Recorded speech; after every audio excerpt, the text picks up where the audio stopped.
RS. पापड group, लाडाची kulfi यांच्या आज वार्षिक समारोह व नवीन उत्पादकांच्या समारोह प्रसंगी ज्यांनी आत्ताच आपलं मनोगत व्यक्त केलं ते आमचे मित्र, सहकारी चळवळीतले आणि खऱ्या अर्थाने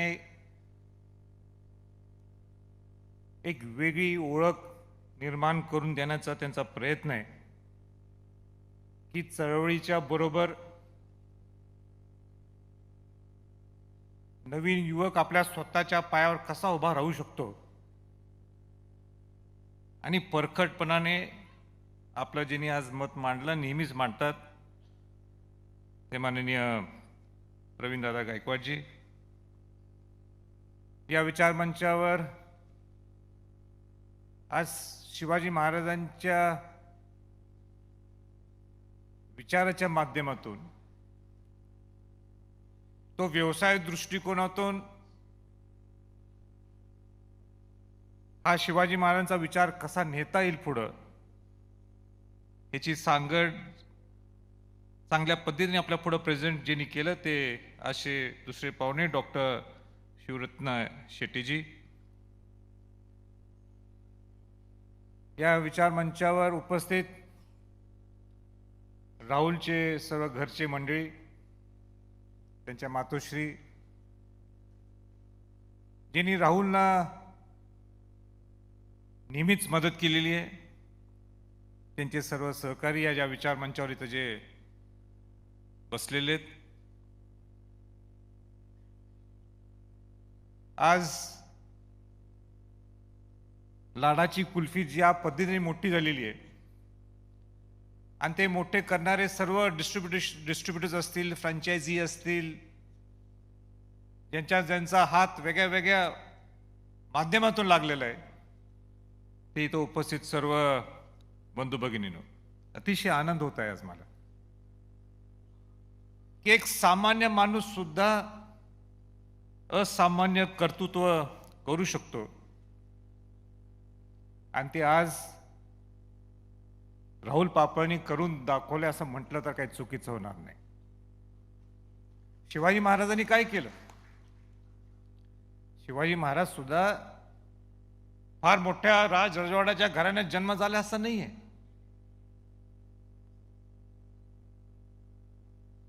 मालोजी राजे असतील, शहाजी राजे असतील, यांच्या घरात जन्म झाला हे निश्चित आहे, त्यात काही दुमत नाहीये. पण शिवाजी महाराज सुद्धा छत्रपती होत असताना कशा प्रतिकूल परिस्थितीतून गेले आणि मग हे छत्रपती सार्वभौम राजा कसे झाले आणि स्वराज्याची संकल्पना, माझं स्वराज्य हे सुराज्य कसं व्हावं, हे आजच्या कार्यक्रमाच्या माध्यमातून आपल्याला प्रवीणदादा गायकवाड आणि डॉक्टर शिवरत्न शेट्टींनी चांगल्या पद्धतीने मांडलेलं आहे. मला याला उशीर झाला, फ्लाईट उशिरा निघाली दिल्लीवरून, याबद्दल मी प्रथमतः आपल्या सर्वांची मनापासून दिलगिरी व्यक्त करतो.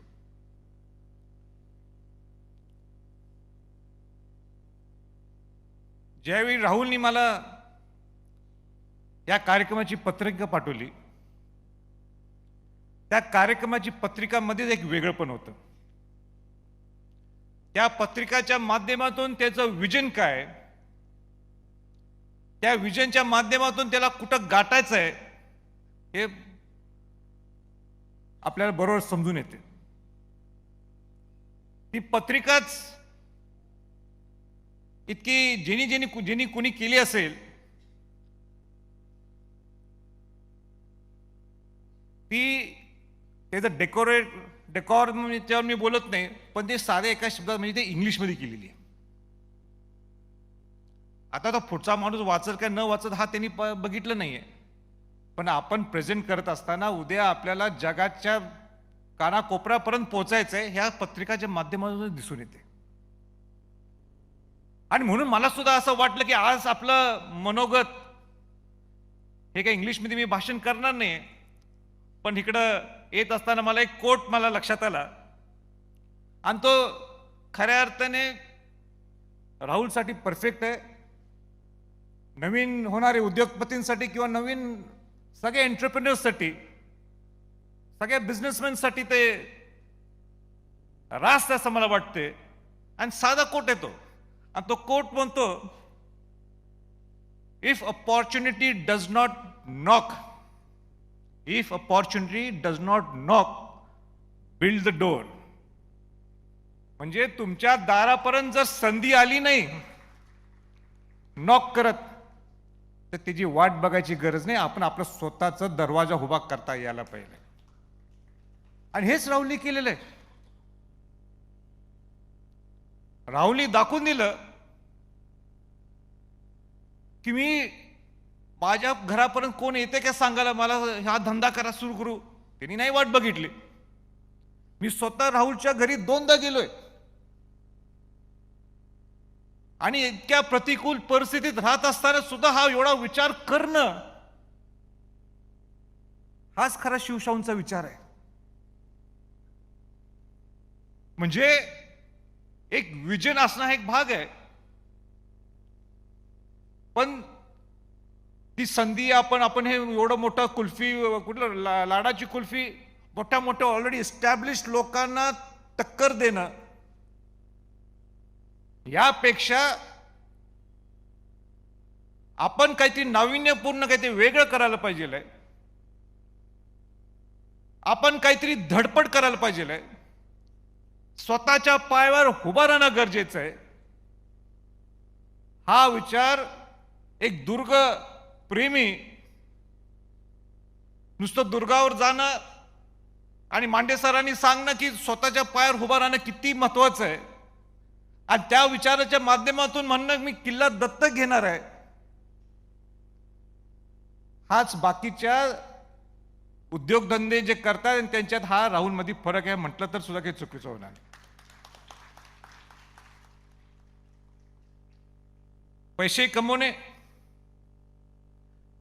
काही चुकीची गोष्ट नाहीये. पैसा कमवायलाच पाहिजे, स्वतःच्या पायावर उभा राहायलाच पाहिजे. पण सगळ्यात चांगली बाब सगळ्या वक्त्यांनी बोलून दाखवली, की जे मला सुद्धा आवडली, ती म्हणजे तुम्ही एक टीम आहे. आज ज्यांनी ह्या लाडाची कुल्फीला मोठं केलेलं आहे, त्या लोकांचा सन्मान, त्या लोकांचा सत्कार तुम्ही केला.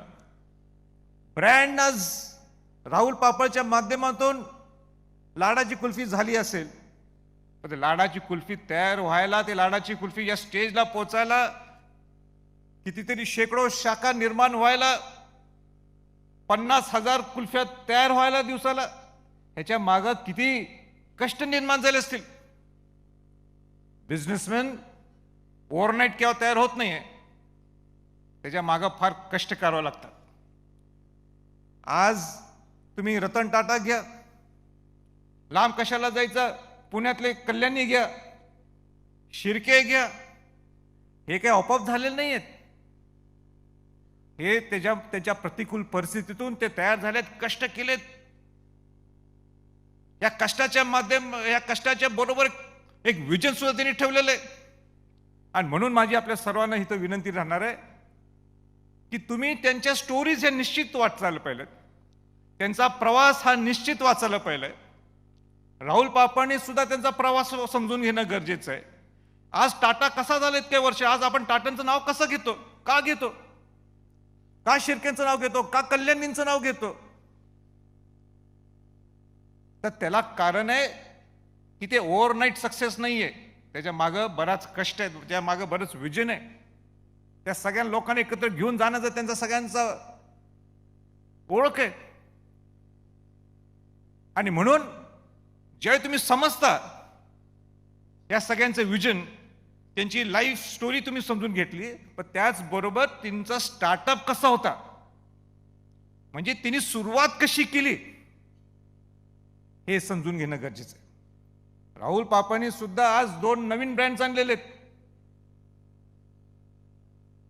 त्या नवीन ब्रँड्स ची एक नाविन्यपूर्णता लक्षात ठेवून काळाची गरज काय, लोकांना काय पाहिजे आहे त्याचं R&D करून, या सगळ्या गोष्टी फार महत्वाच्या आहेत असं म्हटलं तर काही चुकीचं होणार नाही.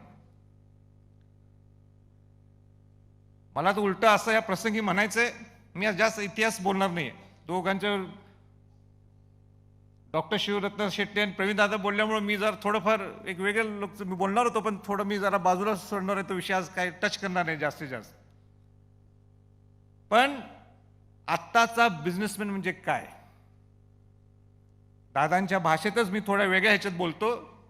तो खऱ्या अर्थाने आजचा बिझनेसमॅन आणि आजचा एंटरप्रेनर हा आपला सैनिक आहे. पूर्वी 300 वर्षाच्या अगोदर शिवाजी महाराजांच्या वेळी सैनिक आपलं स्वराज्य स्थापन करत असताना परदेशातले आलेले सगळे सैनिक, परदेशात आलेला शत्रूला बाहेर काढणं सुद्धा एक त्यावेळीचा आपला सैनिक, आपला माळवा तयार झाला हिंदवी स्वराज्यासाठी. आता आपली स्वतःच्या पायावर उभा राहायचं असेल, आपला इकॉनॉमिक स्ट्रॅटा वाढवायचा असेल, आपल्याला GDP आपला मोठा करायचा असेल, तर खरा आपला सैनिक स्ट्रॉंग व्हायला पाहिजे. तो सैनिक म्हणजे आजचा नवीन बिझनेसमॅन आहे, नवीन आपला एंटरप्रेनर आहे. आणि म्हणून एकट्याची ती जबाबदारी होत नाहीये. राहुल पापा त्याचा एक टीम लीडर असेल, त्याचबरोबर इथं आलेले सगळे त्यांचे फ्रँचायझी होल्डर्स असतील, त्यांचे सगळे डिस्ट्रीब्युटर्स असतील, तेवढीच जबाबदारी तुमची आहे. ही कॉम्पिटिशन तुमची उद्या दुसऱ्या इम्पेरियल असेल किंवा सोळंकी असेल या ब्रँडची नाही आहे. तुमची कॉम्पिटिशन ही तुमच्या बरोबरच आहे. तुम्ही 100% किती देऊ शकता या ब्रँडसाठी. उद्या तुमच्यातला आणि कोणती ब्रँड उभा करेल, याचा अर्थ नाही की तुमची लाडाच्या कुल्फीची तुमची स्पर्धा सुरू झाली नाही. तुमची स्पर्धा ही तुमच्या बरोबरच आहे. उद्या 30 वर्षानंतर 40 वर्षानंतर ज्यावेळी राहुलचं वय 50+ असलं, 60 पर्यंत गेल्यानंतर राहुलला वाटायला पाहिजे मी समाजासाठी मी 100% दिलेलं आहे. ती जी तुम्हाला समाधानाची एक भावना निर्माण होईल, एक सॅटिस्फॅक्शनची भावना निर्माण होईल. मग ते समाजासाठी असेल, 4 पैसे कमवण्यासाठी असेल, ही भावना निर्माण होईल. ही you should compete with, not with your competitors, you should compete with your self. हे बिझनेसचं तत्व आहे. आज रतन टाटा केव्हा म्हणत नाही माझा कॉम्पिटिटर कोण आहे. रतन टाटा स्वतःशी कम्पीट करतो, म्हणून हा टाटा हा ब्रँड झालेला आहे. पण माझी राहुलला विनंती राहणार आहे की तुमचा कॉम्पिटिटर कोण नाहीये, तुमचा कॉम्पिटिटर तुम्ही स्वतः आहे. आणि म्हणून तुम्ही 100%च्या पेक्षा किती कॅपॅसिटीने काम करू शकता, तुमचे डिस्ट्रीब्युटर्स ह्याच्यापेक्षाही किती योगदान देऊ शकतात. आज कोल्हापूरकरांकडनं काही 96 लाख 1 कोटी रुपये तुमचं तुम्ही हे दाखवलं टर्नओव्हर झालाय का थोड्या दिवसात, काय थोड्या महिन्यात. आज दुसरा कोण कॉम्पिटिटर 2 कोटी केलं की नाही. तुम्ही 1 crore 2 crore कसं जाऊ शकता, ह्याच्याकडे आपण करायला पाहिजे. राहुल पापा तुम्हाला टीजर देईल, राहुल पापा म्हणाल तुम्हाला आणि तुम्ही 2 कोटी करा, पण तुम्ही म्हणाल पाहिजे राहुल 2 कोटी म्हणाल, मला 2.5 कोटी करायचं ना. म्हणून हा बिझनेसचा एक फंडाच आहे, एक बिझनेसचा एक मूळ मंत्रच आहे की you should compete with your self, असं मला वाटते. मला मुद्दाम आपल्याला एक शिवाजी महाराजांच्या बद्दल दोघांनी बोलले म्हणून मी जास्त काय बोलणार नाही, पण प्रवीण दादा सुद्धा फार महत्वाचं बोलून गेले की राजे शाहू महाराजांनी काय आपल्या जीवनात केलं. आजच्या काळातला ज्यांनी खऱ्या अर्थाने पुरोगामी विचार लोकांच्या पुढे नेला, प्रोग्रेसिव्ह विचार. पुरोगामी म्हणजे काय, प्रोग्रेसिव्ह विचार. तर प्रोग्रेसिव्ह विचार नुसता बहुजन समाजाचा उद्धार केला नाही, तर बहुजन समाजाचा उद्धार करत असताना हा प्रोग्रेसिव्ह विचार काय होता, हरित क्रांती कोल्हापूर जिल्ह्यात कशी घडली, हे आपण त्याचं आत्मचिंतन करणं गरजेचं आहे. का राधानगरी धरण बांधलं गेलं, का त्यावेळी राजश्री छत्रपती शाहू महाराजांनी शाहू मिल उभा केली, त्यावेळी काय गरज होती कोल्हापूर स्टेटचा स्वतःचा मालकीचा नाही, कोल्हापूर संस्थांचा शाहू मिल उभा करणे, रोजगार निर्माण करणे. शब्द काय आल्याच्यात, रोजगार. किती महत्वाचा मुद्दा आहे. आज त्यात शाहू महाराजांनी किती पैसे मिळवले महत्वाचे नाहीत, पण माझ्या कोल्हापूरच्या संस्थानाच्या लोकांना रोजगार मिळावा, त्याच्या पलीकडे मी जाऊन सांगतो. जो मी पार्लमेंटला मी हा मुद्दा मांडला होता की ज्या गंगाराम कांबळेंच्या आपण काय म्हणतो, आपण जाती विषमता जी निर्माण झाली होती ती जाती विषमता तोडण्यासाठी बाबासाहेब शाहू महाराजांनी गंगाराम कांबळेंना हॉटेल काढून दिलं म्हणतात. हे बरोबरच आहे. पण माझा पुढचा स्टेप आहे, त्याही शाहू गंगाराम कांबळे हे शाहू महाराजांकडे गेले होते. मला म्हटले सगळे लोक मला त्रास द्यायला लागले, मला मी विहिरीत आंघोळीला गेल्यानंतर मला बाहेर काढलं, मला मारलं म्हणतात. शाहू महाराजांनी ज्यांनी मारलं त्याला काही शिक्षा दिली नाही, किंवा ज्यांनी गंगाराम कांबळेला त्रास दिला, कारण का हा दलित समाज म्हणून शाहू महाराजांनी त्याची कोणी त्याला गंगाराम कांबळेला त्रास दिला त्याला बोलून त्याला शिक्षा दिली नाही. तर शाहू महाराजांनी सांगितलं तू स्वतः धंदा सुरू कर. राजश्री शाहू महाराजांनी ते हॉटेल काढून दिलं गंगाराम कांबळेला. म्हणजे हा मेसेज होता समाजासाठी सुद्धा स्वतःच्या पायावर आपण उभा राहायला पाहिजे. जे एक राजाने दुसऱ्या ह्याच्यावर अन्याय झाला म्हणून त्याला शिक्षा देऊ ते केलं सुद्धा असेल त्यांनी, पण त्याच्यापेक्षाही जास्त मला असं आज वाटायला लागलेलं आहे की शाहू महाराजांचा आज तुमचा सगळं कार्यक्रम बघितला मला आता स्वतः सुचलं की शाहू महाराजांचा दूरदृष्टिकोन किती होता बघा ना. एका साध्या गरीब माणसाला अस्पृश्य त्यावेळी जे मानलं जातो त्या गंगाराम कांबळेला एक हॉटेलचा व्यवसाय सुरू करून दिला, आणि त्या हॉटेलच्या व्यवसायासाठी स्वतः तर पैसे भरायचेच, आपला चहा पित असताना, पण त्यांच्यावर सगळ्या जागीरदार सरदार लोकांना सुद्धा तिथं नेलं, म्हणजे व्यवसाय सुद्धा सुरू केला आणि जाती विषमता सुद्धा तोडण्याचं काम शाहू महाराजांनी केलेलं. सयाजीराव गायकवाड महाराज यांचं नाव प्रवीणदादांनी घेतलं, 7th richest man in the world. म्हणजे नवीन राजवाडा जो चार्ल्स मॅननी बांधला गेला, मेजर चार्ल्स मॅन, त्याच्यानंतर नवीन राजवाडा बांधल्यानंतर सयाजीराव गायकवाड महाराजांनी लक्ष्मी विलास पॅलेस बांधला, त्याच्यापेक्षा तिप्पट मोठा. आणि सयाजीराव गायकवाड महाराज हे 7th richest man in the world. सगळ्यात मोठे हिरा, 3 मोठे हिरे त्यांचे डायमंड म्हणतात, ते बडोदा राजघराणे होते. आज सयाजीराव गायकवाडांचं कौतुक करायला पाहिजे आपण, त्यांच्या सामाजिकच्या बरोबर सुद्धा आपला माणूस 7th richest man in the world होऊ शकतो. ही काही छोटी गोष्ट नाही आहे, हा सुद्धा आदर्श आपण घ्यायला पाहिजे. आणि म्हणून जास्त काही वेळ न घेता आज जे तुम्ही ब्रँड्स तयार केलेले, हलका फुलका ओआरए केक्स, एक वेगळी कल्पना आहे. आणि हेच राहुल तुमचं हे इनोव्हेटिव्ह कल्पना आहे, किंवा ज्याला आपण नाविन्यपूर्ण कल्पक जे थॉट तुमच्याकडे नेहमी येतो, विचार येतो की जे समाजाला काय गरज आहे. सामाजिक गरज हे आम्ही आमच्या भाषणात बोलतो नेहमी, पण आज आर्थिक गरज सुद्धा आहे. मग लोकांना काय आवडते, लोकांना काय गरज आहे, त्याची तुम्ही अभ्यास करून त्याचा R&D करून तुम्ही आज हे ब्रँड्स उभा केलेले आहेत, टप्प्याटप्प्याने सुरू चालू आहे. हे निश्चित कौतुकाचं आहे. आज कोल्हापूर सारख्या ठिकाणी तुम्ही सगळ्यात हायेस्ट सेल केलं कुल्फीच्या माध्यमातून. मी तुमच्याकडे वाट बघतोय, तुम्ही मला अनेक एकदा बोलून गेला होता की कॉफी तयार करणार आहे. खरं म्हणजे मला उगाच मार्गदर्शक केले प्रवीणदादा, त्यांनी प्रवीणदादा म्हटले राहुल पापांचं मार्गदर्शक. मी खरा मार्गदर्शक नाही त्यांचा, खरा मार्गदर्शक मी उगाच निमित्ताने मी आज इथं आलो या कार्यक्रमाला पाहुणा म्हणून. खरा त्यांचा पाहुणा संयुक्त रजेत आमच्या, ते आता संयुक्त बोलवलं कार्यक्रमात, त्या येऊ शकलं नाहीत. माझं सुद्धा नाव घातलं, पण संभाजीराजांना वाईट वाटेल. जसं मातोश्रीचं त्यांचा जे आशीर्वाद आहे तसा आमचा आशीर्वाद नाही, आमचा आशीर्वाद आहेच, पण खरा मार्गदर्शक जर त्यांना कोण असेल तर ते प्रवीणदादा आणि संयुक्त रजेच आहेत.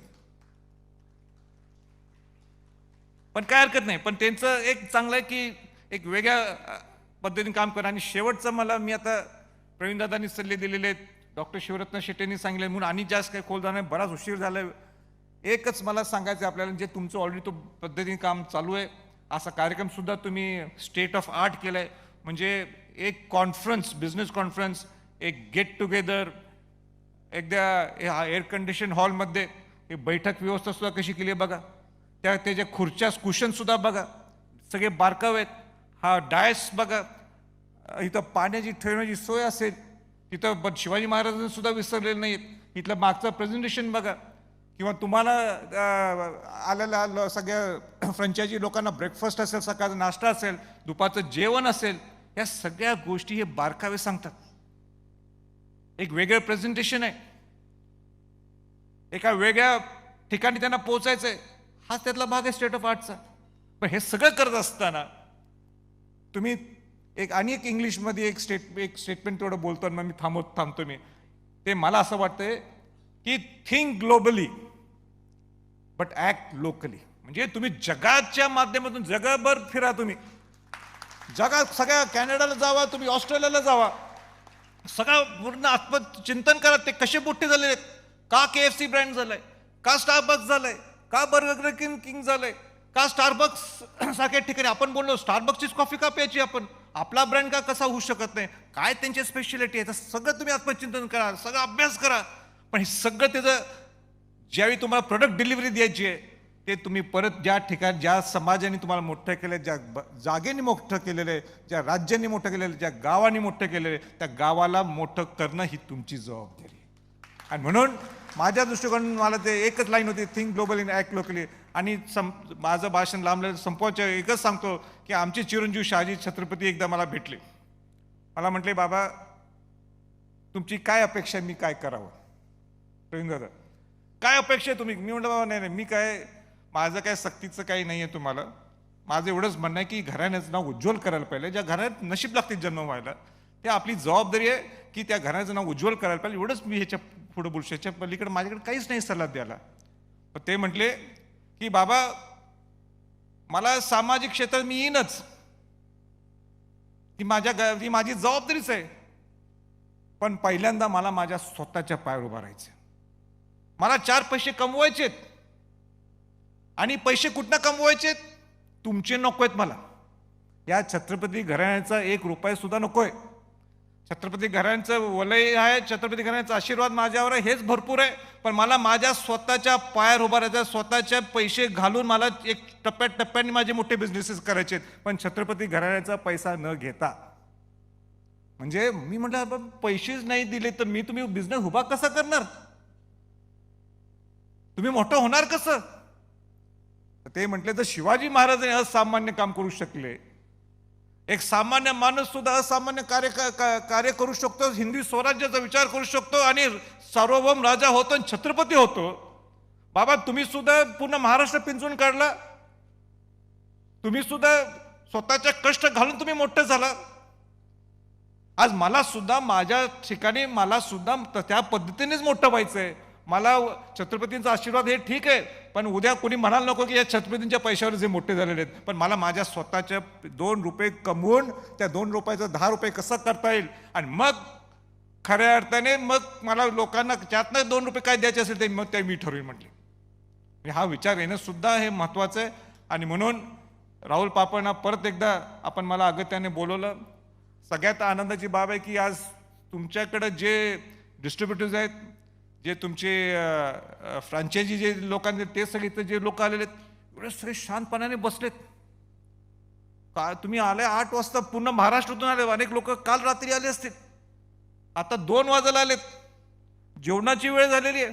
म्हणजे खऱ्या अर्थाने तुम्ही शिवभक्त आहात, तुम्ही शिस्तबद्ध पाळायला लागले नाही. दुसरं कुठला तरी कार्यक्रम असला असता, 2 वाजले तिथनं उठून निघाले असे जेवायला. ही कुठली पद्धत आहे म्हणणार. बोलवले 8 वाजता, 9 वाजता नाश्ता, वाजले 2. ही काही असली काही ॲन्युअल जनरल मीटिंग असते का. AGM म्हटलं की लगेच अर्ध्या तासात सगळे कार्यक्रम संपवून अजेंडा घ्यायचे, विषय संपला, विषय म्हणजे जेवण टाईमशीर, जेवण पाहिजेलच, हे ह्यामध्ये AGM. पण तुमची AGM हे खऱ्या अर्थाने शिस्तबद्ध AGM आहे. तुमची खऱ्या अर्थाने ही एक वेगळी संकल्पना एक घेऊन तुम्ही पुढे निघालाय. आणि म्हणून परत एकदा राहुल व त्यांच्या सर्व सहकाऱ्यांना मनापासून शुभेच्छा देतो. माझ्याकडनं थोडं भाषण जरा लांबलं असेल त्याबद्दल आम्ही दिलगिरी व्यक्त करतो, पण सगळ्यांना आज नवीन वर्षाच्या सगळ्यांना शुभेच्छा देतो. आणि परत एकदा आम्हाला मग प्रवीणदादा असतील, शिवरत्न शेट्टी असतील, मी असेल, आमच्या सैनिकदल जे असतील, आपण तुम्ही राहुल त्यांच्या सर्व सहकार्याने आम्हाला इथं बोलवलं. या सगळ्या राहुल पापड ग्रुपचा आभार व्यक्त करतो आणि थांबतो. जय हिंद, जय महाराष्ट्र.